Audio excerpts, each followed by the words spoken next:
Dito isso, abra a sua Bíblia em Deuteronômio, capítulo 6, versículo 1.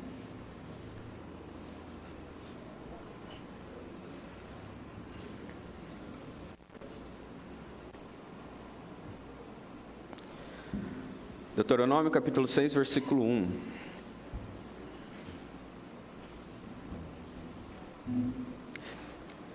Amém? Encontraram? Estão encontrando? Vamos ler a palavra do Senhor. Diz assim, até o verso 9.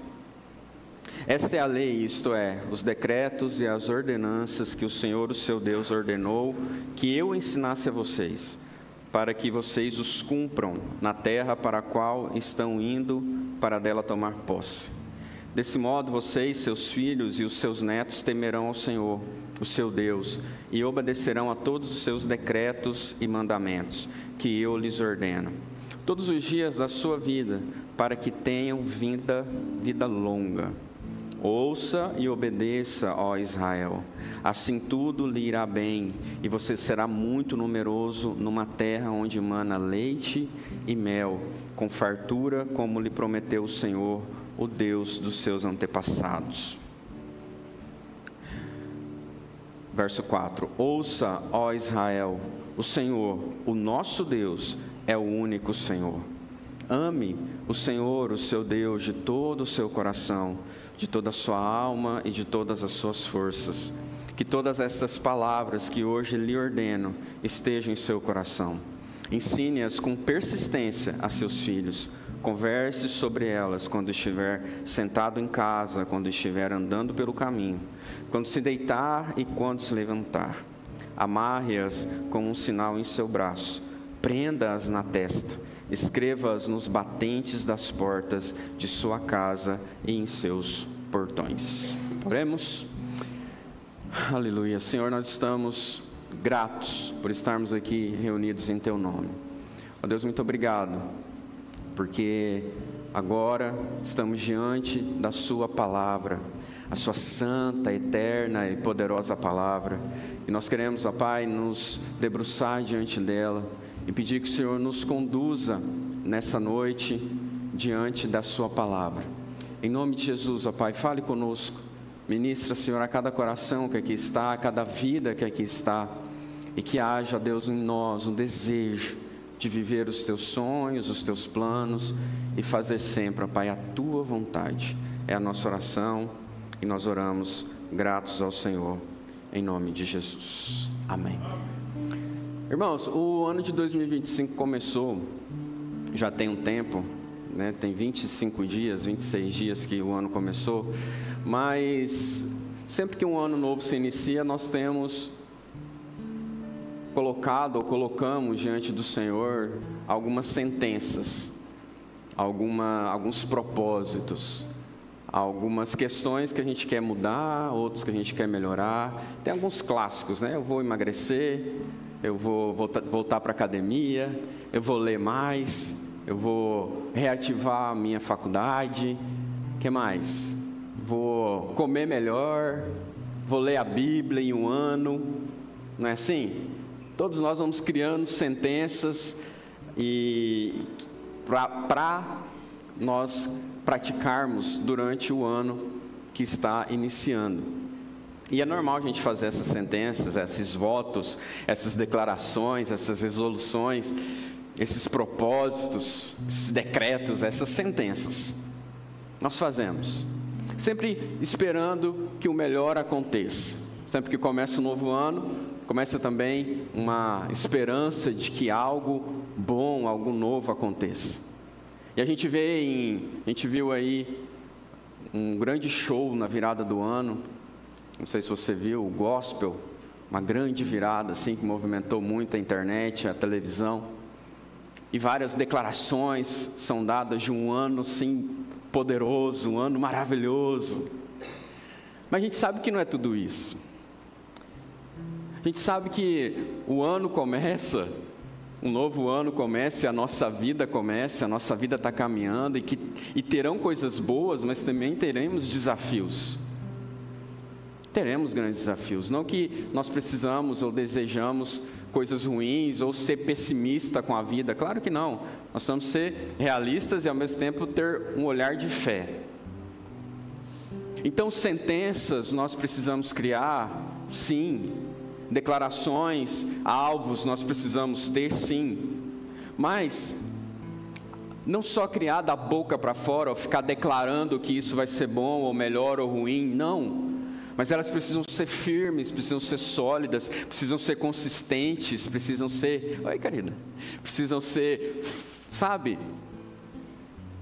Então, nós precisamos ter bases sólidas. Você fez declarações, você fez algumas sentenças, você fez algumas coisas? Talvez sim. Vamos olhar para 2024. Quais as que você fizeram, quais foram as que você cumpriu? Vou pegar uma. Nós fizemos uma jornada bíblica de ler Salmo, Provérbio e Novo Testamento em 2024. Lembram disso? Foi uma sentença que nós colocamos, um propósito. Aí você fala, não fala disso não, pelo amor de Deus, o ano está começando, você já vem com essa. Eu não li, eu não consegui. Eu cheguei lá em João, no Evangelho de João, já parei, li uns pedaços de Salmo, Provérbio ficou meio assim. Não fala disso não, fica quietinho. Está vendo? Nós temos algumas sentenças, nós temos alguns decretos, nós temos algumas vontades, mas eles não são firmes, eles são como poeira. O que eu quero falar com você nesses próximos 5 sermões, nós queremos falar com vocês, é que nossas sentenças, elas precisam ser sólidas. Os nossos decretos, eles precisam ser firmes. E quando eu penso nisso, eu não consigo desvincular, quando me veio isso, eu não consigo desvincular de um livro, ou de um homem que foi colocada a história dele nesse livro especificamente, mas diante de uma ação que ele fez exatamente isso, ele fez sólidas sentenças ou firmes resoluções, de Jonathan Edwards. E ele, esse teólogo lá de 1700, quando ele tinha 18 anos, pasmem, 18 anos, quantos anos você tem? Quando ele tinha 18 anos, ele começou a escrever as suas sentenças, as suas resoluções. E ele não escreveu 1, 2, nem 3, ele escreveu 70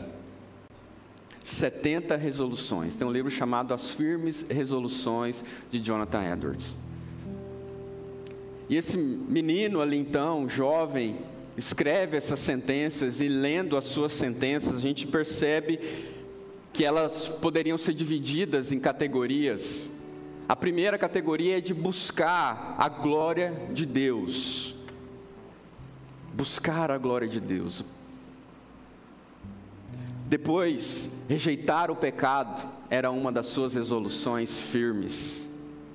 Ele colocou também que ele ia usar com sabedoria o seu tempo, ia viver para o Senhor com todo o seu ser, e ele ia buscar humildade e ia buscar também amor. Humildade e amor. E sempre ali nas suas 70 resoluções, entre elas, tinha um processo de autoanálise, autoavaliação em relação aos firmes propósitos, ou às sólidas sentenças, ou firmes resoluções que ele colocou diante do Senhor. Não precisava ninguém ficar cobrando ele. Você leu a Bíblia, você orou, você tem feito as coisas para a glória do Senhor na sua casa, na sua vida. Não, ele colocou as suas firmes convicções, e ele mesmo fazia a sua autoanálise, a sua autoavaliação de tempos em tempos. Eu estou falando de um jovem de 18 anos. De um jovem de 18 anos que teve um encontro real com o Senhor e queria fazer com que a sua vida valesse a pena para o Senhor. O que acontece hoje em dia, querido? Nós queremos usar o Senhor para os nossos próprios desejos, benefícios, ações. A gente quer que o Senhor seja um meio para o fim de algo. Nós nos esquecemos que o Senhor é o fim, é o alfa, o ômega, o princípio, o fim, aleluia. Ele é, só que a gente usa o Senhor para os nossos próprios desejos e deleites. E a gente vai falar disso aqui. Então, essas sólidas sentenças, eu quero começar com esse texto, que para mim foi o que o próprio Jesus disse quando falou de maior mandamento. Ele citou Deuteronômio 6, e a gente precisa partir daí. Então, nossa primeira sentença hoje é: ame ao Senhor. Ame ao Senhor. Amém, queridos? Ame. E essa palavra ame e Senhor, elas precisam fazer muito sentido para nós, senão vai ser: ame ao Senhor. Beleza, eu amo. Será mesmo? Deuteronômio capítulo 6, o povo de Israel está ali em Cades Barneia, já tinha andado 38 anos no deserto, todo o povo já tinha morrido no deserto, ficavam apenas Josué e Caleb daquela geração. Em Cades Barneia, então, Moisés estava preparando o povo para entrar agora na terra prometida, que manava leite e mel. E antes que eles entrassem na terra prometida, Moisés então faz uma repetição das leis. Por isso Deuteronômio é conhecido como esse livro de repetições da lei. E ele repete as leis, Deuteronômio de 1 a 4, ele lembra o que o Senhor tinha feito. Ele traz à memória daquela nova geração os feitos do Senhor. Abraão, desde da retirada do povo, Abraão, Isaac, Jacó, e também ali o que Deus fez no deserto com seus pais, seus avós, enfim. Depois Moisés reafirma os princípios mais importantes e fundamentais da lei de Deus. E aí então, aqui no capítulo 6, ele cita e ele faz essa declaração tão importante para nós. Por isso, queridos, aqueles que não conseguem se lembrar do passado estão condenados a repeti-lo. Moisés tinha esse medo: vamos mostrar o que deu certo, o que deu errado, para que quando vocês assumirem essa terra que mana leite e mel, vocês possam viver ali com sabedoria e temendo ao Senhor, amando ao Senhor de verdade. Esse era o desejo de Moisés, essa era a preocupação de Moisés, e é por isso que ele passa isso para aquele povo dessa nova geração. Vamos pensar qual que era a motivação de Moisés, qual era a preocupação do coração de Deus. É que sim, o povo precisava amar ao Senhor, e o seu amor, a sua conduta, então fosse revelada santa, de alguém que ama de fato ao Senhor. Porque uma coisa, queridos, é falar que a gente ama a Deus da boca para fora, outra coisa é o dia a dia, que revela se você ama ou não. Um exemplo muito simples, muito básico, é você dizer que ama a sua esposa, ama o seu marido, mas você trai. Então, que amor é esse? O amor que Deus está ensinando aqui para nós é um amor de entrega. Deus estava preocupado com a conduta, mas que fluísse de um coração que amava Ele. Então, começamos o texto. Esses são os mandamentos, verso 1, os estatutos, os juízos que mandou o Senhor vosso Deus para ensinar-vos, para que cumprisse na terra que passais a possuir. Esses são os mandamentos do Senhor. Nós servimos a um Deus, se você serve ao nosso Deus, um Deus que tem vontades.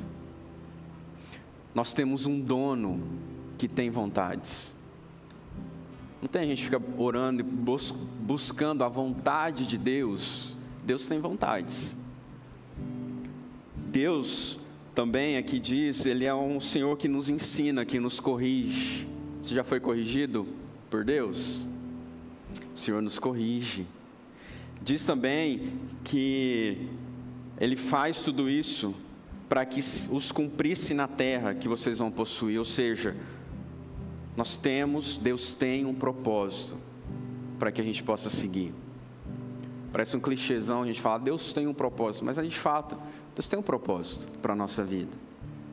E aí ele aqui ainda no verso 2, diz para que temas ao Senhor seu Deus e guarde todos os seus estatutos e mandamentos que eu lhe ordeno, teu filho, o filho dos teus filhos, por todos os dias da sua vida, para que seus dias sejam prolongados. Então nós temos aqui nesse início, no versículo 1 e 2, uma definição de um Deus, Yahvé, de um Deus que tem vontades, de um Deus que tem propósitos, de um Deus que é firme, que é constante, de um Deus pelo qual nós devemos temer. Amar e temer são duas coisas que andam juntas. E esse temor vai nascer desse conhecimento de Deus, da sua vontade. E nós precisamos entender isso. Viver isso, na verdade. Porque, queridos, se a gente olhar para a nossa vida, talvez você está aí aqui nesse momento, mas você está pensando assim, amanhã, segunda-feira, está acabando o mês, tem que pagar umas contas, eu tenho uma compra para fazer, uma viagem, um negócio, sei lá. A gente vive tão assim em função daquilo que é necessário, daquilo que é importante, daquilo que é urgente. Ah não, mas eu preciso, é necessário para a minha vida comer, beber e vestir, é necessário. Como é? Mas o próprio Senhor nos ensina a não ficar preocupado com isso. Também é importante cuidar dos nossos relacionamentos, da nossa carreira, é importante. E nós precisamos fazer isso, mas viver em torno disso, somente disso. Faz uma pesquisa aí com você mesmo, uma pesquisa. Durante o tempo que você está acordado, talvez até vão incluir os seus sonhos. O que você anda sonhando? Ou o que ocupa a maior parte dos seus pensamentos durante o tempo que você está acordado, que você está sóbrio aí? Porque a maior parte dos seus interesses, das suas preocupações, vai definir aquilo que você de fato ama. Aonde você tem colocado a sua mente é o nosso ser, o nosso coração, as suas preocupações maiores, é onde está de fato os seus amores. Aquilo que você prioriza é aquilo que você ama. Se você prioriza o seu trabalho, você ama demais seu trabalho. Se você prioriza até sua esposa, o seu filho, você ama ele mais do que o Senhor. Porque tem pessoas que colocam os filhos, a família, em primeiro lugar do que o Senhor. Então o amor pelo qual nós dedicamos a algo, ou a prioridade que nós damos a algo, revela de fato aquilo que eu amo. Então o que ocupa o seu pensamento? Já pensou aí? O que ocupa o seu pensamento durante o tempo que você está acordado? O que você anda sonhando? O que você anda lendo? O que você anda buscando? Vamos para a internet? Vamos para o celular? O que o seu celular, o algoritmo mais manda para você? Às vezes é futebol, não sei o que. E talvez você vai lá por causa disso mesmo. Não que isso seja errado.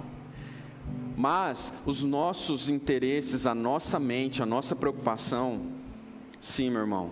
Quando eu vivo o que é essencial, aquilo que é importante, urgente, necessário, vai se encaixando na nossa vida. Vai se encaixando. Mas eu preciso estabelecer sentenças sólidas e viver com base nelas. Deus, vou repetir de novo, não é um meio para um fim. Ele é o alfa, o ômega, o princípio e o fim. Ele é tudo. Ele é o grande eu sou. Ele simplesmente é. Então você ama o Senhor por aquilo que Ele te dá? Ou simplesmente você ama o Senhor porque Ele é o Senhor da sua vida? Querido, você que é pai, você não sabe, você sabe, compartilha isso comigo, que a melhor coisa que a gente tem na paternidade é um filho que chega na gente sem pretensão nenhuma e diz que nos ama. Não porque você deu para ele uma mochila nova, porque o ano letivo está começando. Não, mas simplesmente porque ele te ama. Esses dias de férias, a Elisa, a gente chegou na geladeira, tinha um bilhetinho da Elisa, ela vive colocando, ela colocou assim: eu amo todos vocês. Tipo isso, né, amor? Eu amo todos vocês. Coração, coração e coração. Assinado Elisa. Como se a gente não soubesse que aquela letra era dela. Mas ela reafirmou. Imagina isso, querido. Nós precisamos, às vezes, de tantas coisas, tanta parafernália para expressar esse amor por Deus. Ah, se Deus me der isso, se Deus fizer aquilo, ah, se isso acontecer. Se nós estamos sempre condicionando o amor de Deus para nós mesmos. A gente está sempre condicionando. Fala que é mentira. Não é mentira, não. A gente condiciona assim: ah, se a doença veio, pronto. Ah, não sei o que, houve uma traição, pronto, aí, ó, cadê Deus nessa história? Ah, não sei o que, a doença veio, não sei o que veio, tudo você coloca em xeque. Nós colocamos em xeque o amor de Deus. Colocamos sim, pelo menos um pouquinho, às vezes coloca. Então, quando nós temos uma sólida sentença, e essa sólida sentença é amar a Deus, e esse amor é um amor único, para um Deus único, porque o Shema ou Shamá, que é a confissão de fé judaica, que é esse versículo 4 que diz: ouve Israel, o Senhor nosso Deus é o único Senhor. Esse texto, versículo 4, Deuteronômio 6, era citado, era ensinado assim que a criança começava a falar.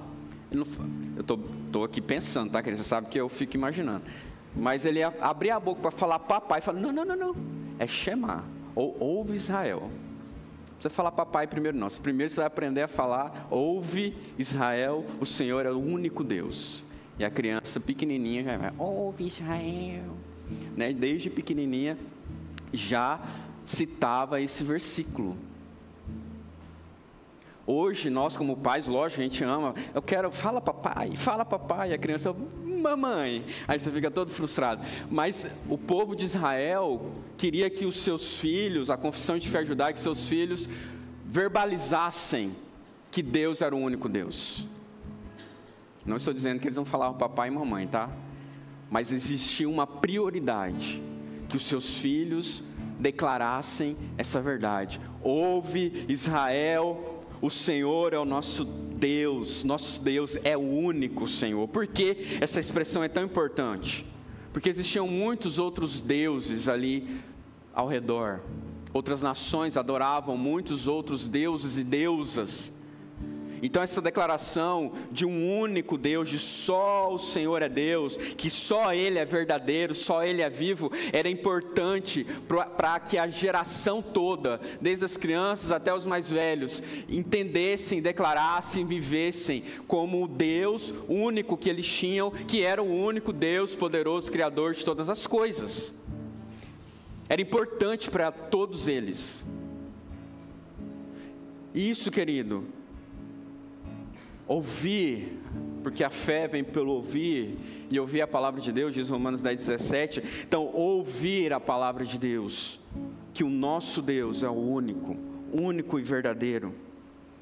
Qual é a nossa prioridade mais importante que nós temos? Quais são as nossas prioridades? Quero falar com muito carinho com você aqui, que eu lembrei agora. Nós temos, no máximo, 1h45 de culto, ou 2 horas, dependendo. Mas, queridos, a nossa prioridade de sair de casa e vir até o templo, até a igreja para cultuar o Senhor, precisa ser tão grande a ponto de eu querer ficar aqui, de eu querer ficar dentro, de eu querer ouvir a palavra de Deus. Nós temos ouvido, depois a gente volta de férias, ouve algumas coisas, que quase que tem uma feira às vezes aqui fora. De pessoas que estão ali, batendo papo, conversando. Sendo que aqui dentro nós estamos declarando que Deus é o único Deus. É o único. Segura esse xixi aí. Aguenta essa água aí. Talvez algo que vai trazer uma edificação importante para a sua vida, você vai ouvir aqui.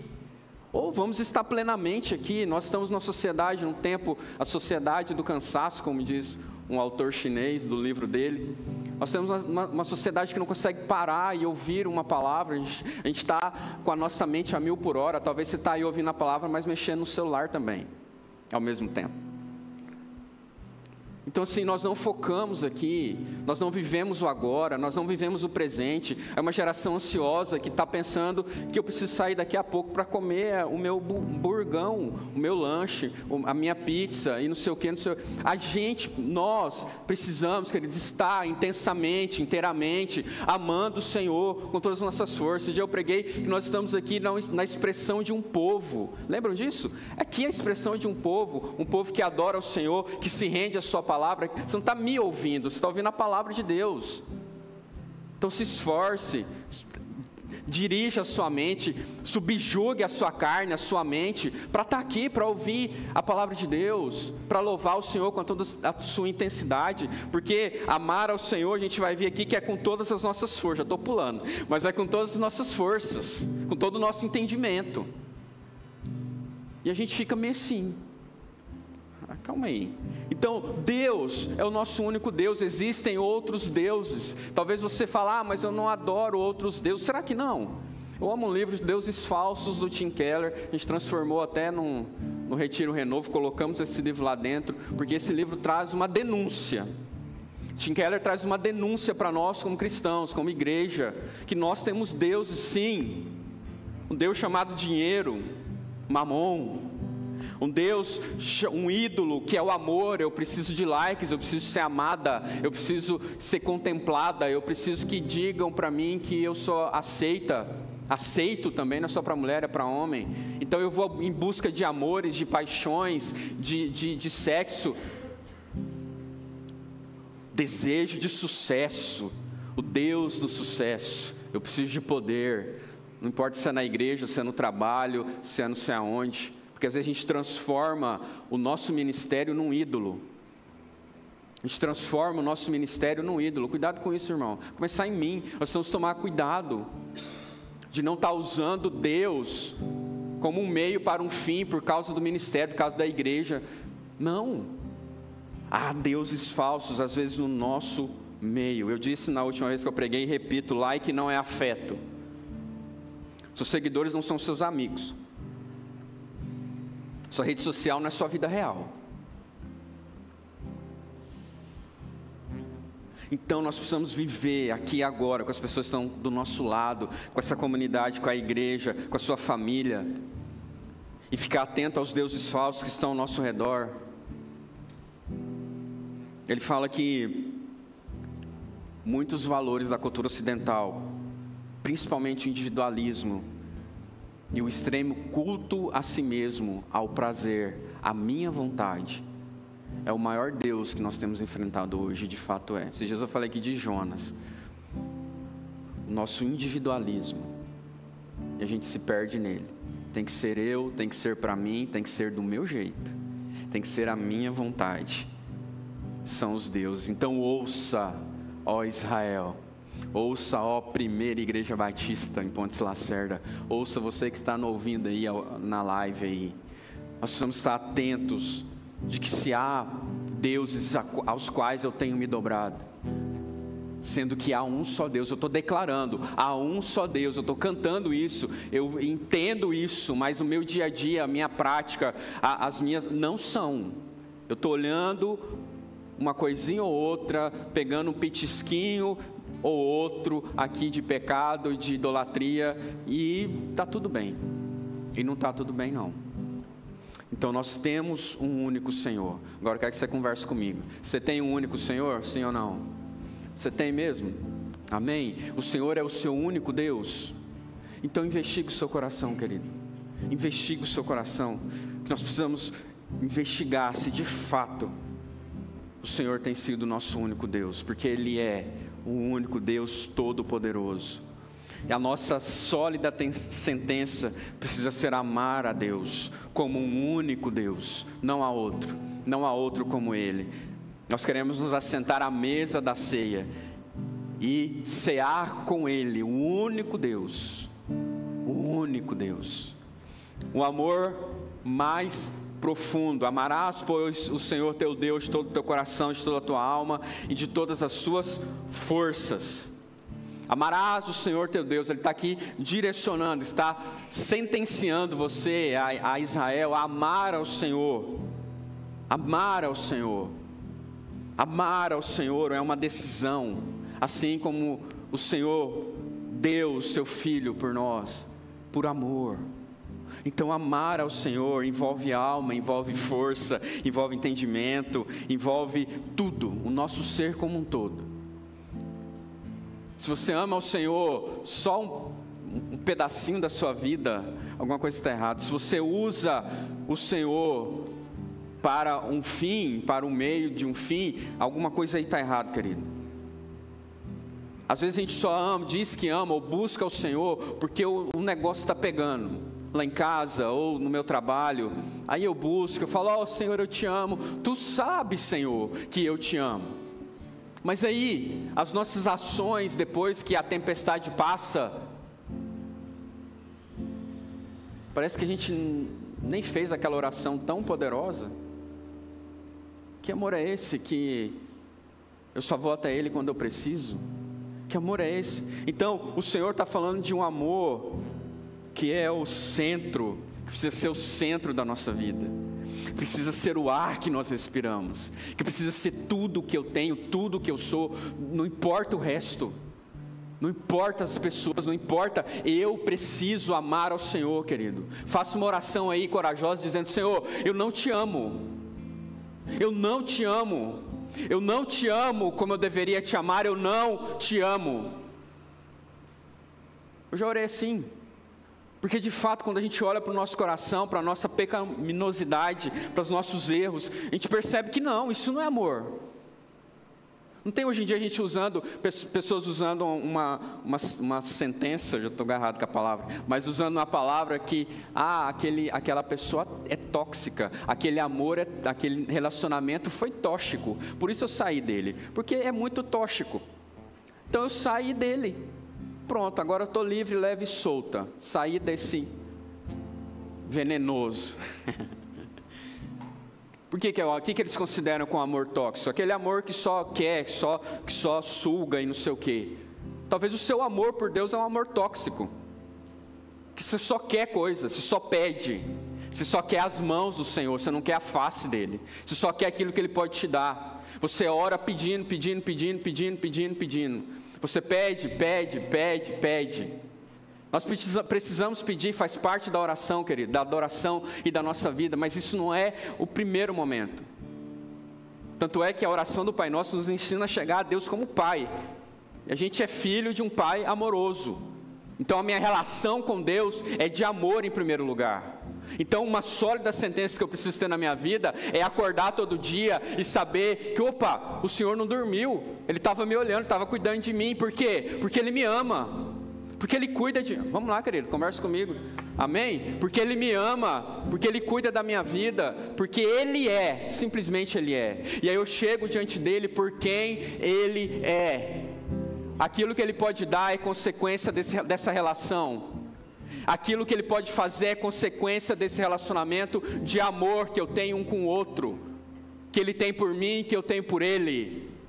E essa relação basilar, forte, firmada, sólida em amor, é que vai fazer com que as outras coisas fluam na nossa vida. Por isso, o amor envolve alma, o amor a Deus envolve força, o amor a Deus envolve entendimento, o amor a Deus envolve tudo que nós somos, irmãos.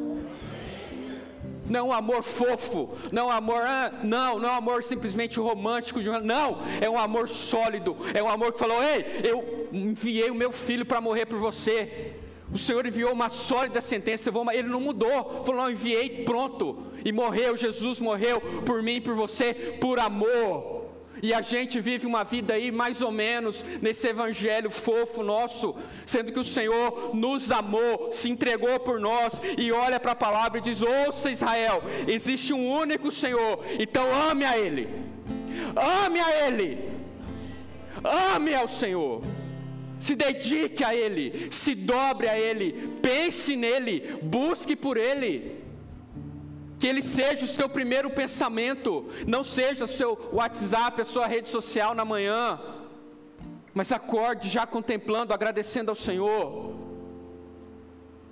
Tem gente que acha tão bonito umas coisas assim, ai, como fulano ama o Senhor, nossa, como o Ministério de Louvor toca bem e adora. Eu ouvi a pastora, o pastor, o fulano, com seu amor por Jesus, né? A gente vê isso e acha bonito, e está certo, a gente precisa se inspirar nessas pessoas que amam ao Senhor mais do que a gente, precisa, porque talvez isso vai mexer com você, mas não é só ficar olhando para isso, é viver, experimentar. O Senhor, esse relacionamento próximo, íntimo, está disponível para você, querido. Está disponível para mim e para você. Só basta a gente buscar.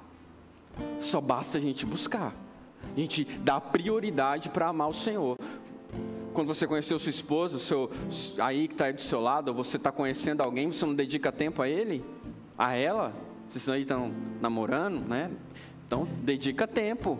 Uns que vão casar, mais ainda, a gente cultiva um relacionamento. Aí a gente fala assim, eu estou numa frieza da bexiga, eu estou tão frio, tão morno, as feridas, as lutas vêm tentando me afastar de ti, né? Então, a gente fica vendo isso, as lutas vêm tentando afastar a gente, e a gente se rende, eu me rendo à luta.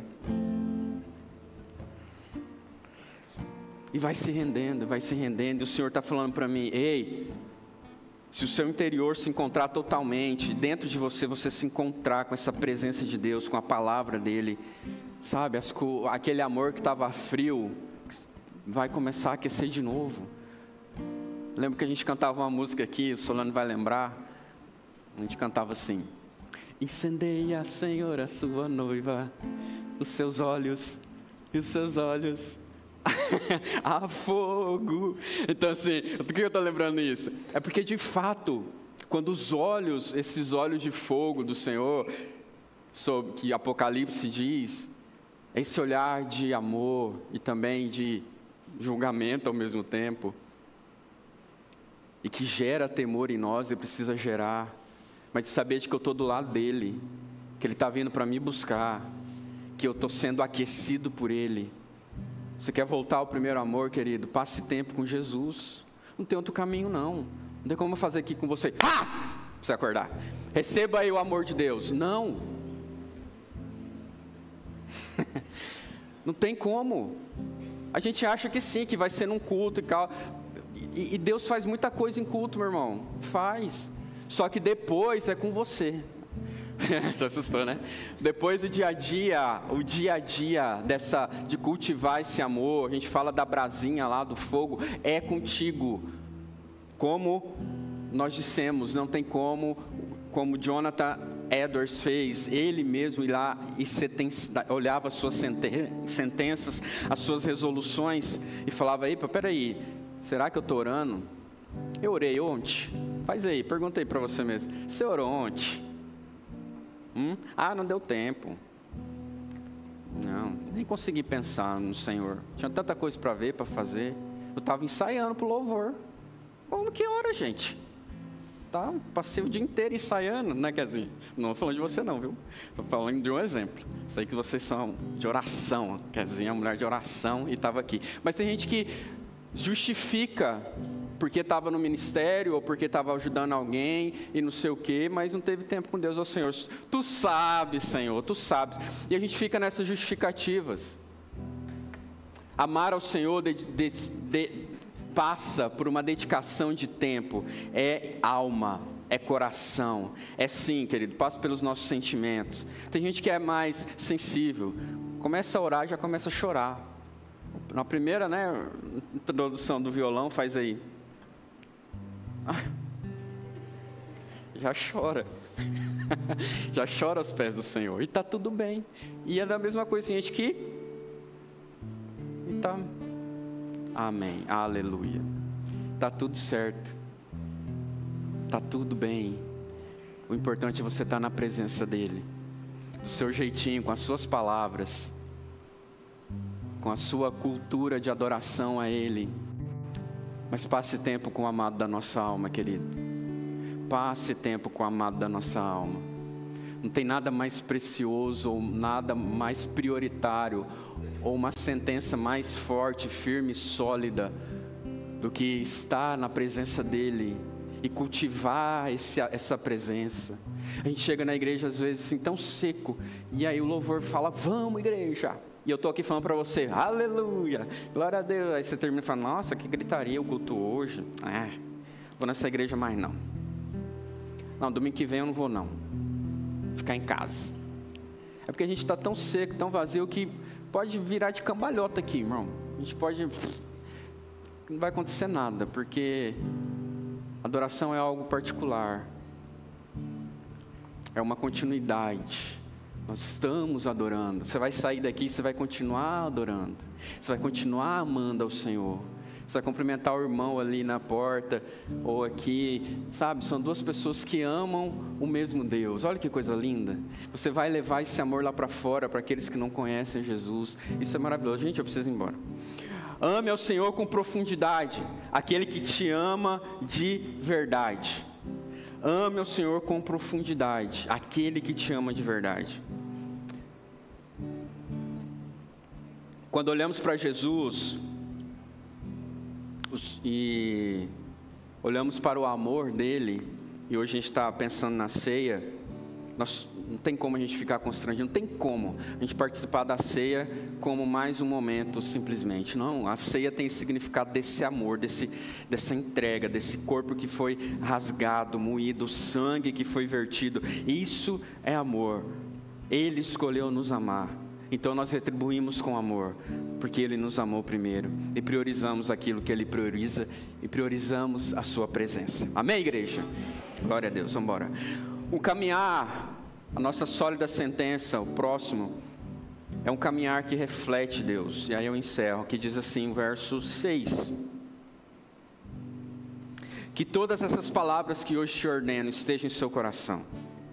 Verso 7. E as ensinarás, ensine com persistência aos seus filhos, converse sobre elas quando estiver sentado em casa, quando estiver andando pelo caminho, quando se deitar, quando se levantar.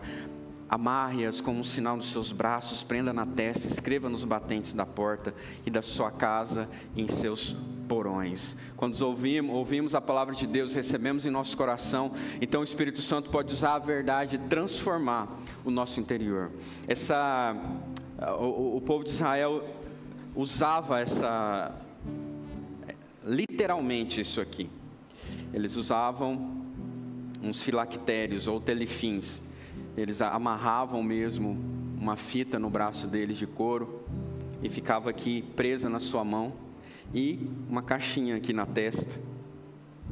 Também eles colocavam essa interpretação literal. Então eles viviam com isso amarrado em alguns momentos, alguns homens.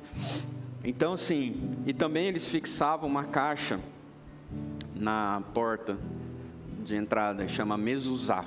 Então eles chegavam em casa, eles tocavam ou beijavam aquela plaquinha que estava ali, porções da Torá do Antigo Testamento, da lei. Olha só, lógico que a gente vai fazer isso, não devemos fazer isso, não precisamos fazer isso literalmente, mas é uma interpretação literal de algo simbólico, que é manter a palavra de Deus, como diz aqui o versículo que nós lemos, que todas essas palavras estejam em seu coração, ensine-as sentado em casa. Aqui em outra, que hoje te ordeno, estarão no seu coração, ensinarás aos seus filhos, falará de casa em casa e pelo caminho. Meu irmão, a gente falou de amor, amar ao Senhor, e o texto continua falando de coração, continua tudo interligado. E Então, se eu amo alguém, eu trago aqui, junto de mim. Eu trago na minha mente, eu trago dentro de mim, eu trago nas minhas entranhas esse amor. É ou não é? A gente traz. E aí, Moisés está lembrando eles que essas palavras precisam estar no seu coração, precisam estar aí sobre a sua casa, os umbrais da sua casa precisam estar. Você precisa se lembrar e falar dela aos seus filhos, quando estiver pelo caminho, deitado, amarrando como sinal no braço, prendendo na testa, escrevendo nos batentes. Enfim, eles estão falando de uma totalidade agora, interna e externa. Esse amor que está dentro de mim agora transpassa, vai para fora. Então eu falo desse amor, eu ensino os meus filhos desse amor, desse caminho. Dentro da minha casa, essa palavra, ela é semeada, ela é falada, ela é ministrada. Entende isso? Então, é um todo a importância que nós temos de manter a nossa relação com Deus. E colocando sempre Deus no centro do nosso pensamento e da nossa casa. Então está aqui amarrado no meu coração, e eu estou ali dentro de casa ensinando os meus filhos, compartilhando de uma mesa onde a palavra de Deus é o centro, sabe, tendo essa vida externa de algo interno que eu tenho. Porque o que acontece? Muitas vezes a gente está vivendo algo, ou transparecendo algo lá fora, que de fato não está aqui dentro. Eu estou falando de coisas que eu não estou vivendo. Então eu preciso viver. É coração, é força, é alma, é todo ser. É um coração que pulsa pela presença de Deus, que ama a sua presença, que quer estar com Ele, que quer gastar tempo, investir tempo com Ele na sua presença. Que essa seja uma sólida sentença, uma firme resolução na sua vida. Que você possa amar ao Senhor, o único Deus, com um amor profundo e um caminhar que reflete esse amor. Eu gosto muito do que o Huston Smith fala. Ele fala: semeie um ato e você colherá um hábito. E semeie um hábito e você colherá um caráter. E semeie um caráter e você vai colher um destino. Então tudo que nós estamos fazendo está moldando e montando a nossa história. Eu sempre falo isso: se a nossa vida fosse uma construção, cada dia seria um tijolinho. Se a nossa vida fosse um quadro, uma tela, cada dia seria uma pincelada. Então o que você faz com os seus dias é o que você faz com a sua vida, não se engane. O que você faz com os seus dias é o que você faz com a sua vida. Se você está deixando de amar ao Senhor hoje, amanhã você vai estar um pouquinho mais distante dEle. E depois da manhã um pouquinho mais, e mais, e mais, a ponto de você se ver totalmente frio e indiferente à sua presença. Nós precisamos, querido, ter firmes e sólidas sentenças na nossa vida. Que você possa meditar nisso, e que você possa não só meditar, mas partir para a ação. Que bom que você está aqui essa noite, mas amanhã continue amando ao Senhor e se dedicando a Ele, dedicando tempo a Ele, a sua palavra, a sua presença, se desviando dos maus caminhos, pensando nele, pensando nas coisas concernentes ao reino de Deus. Ame Ele com amor mais profundo. Você vai parar na presença dEle e falar: mas não estou conseguindo orar direito. Não importa, continue. Prevaleça, persevere, porque o amor de Deus é grande demais para a gente deixar assim, de qualquer jeito. Estabeleça uma sentença sólida na sua vida, de amar ao Senhor com todo o seu coração, com toda a sua alma e de todas as suas forças. Viva isso, e você vai experimentar um ano diferente.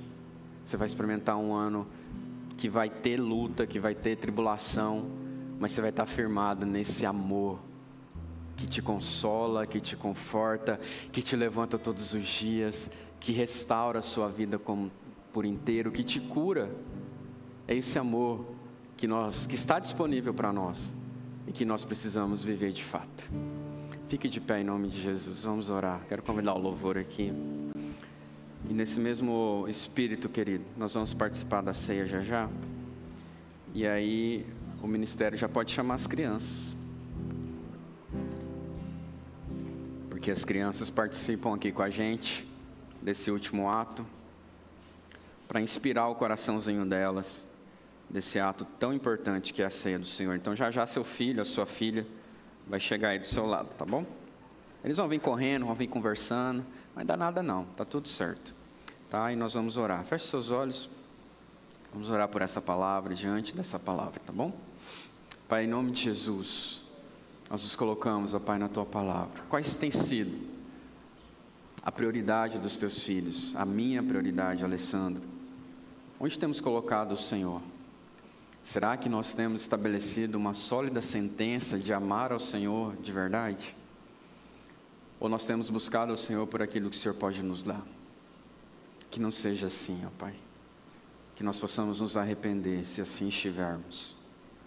Se tivermos buscado o Senhor simplesmente pelas Suas mãos e não pela Tua face.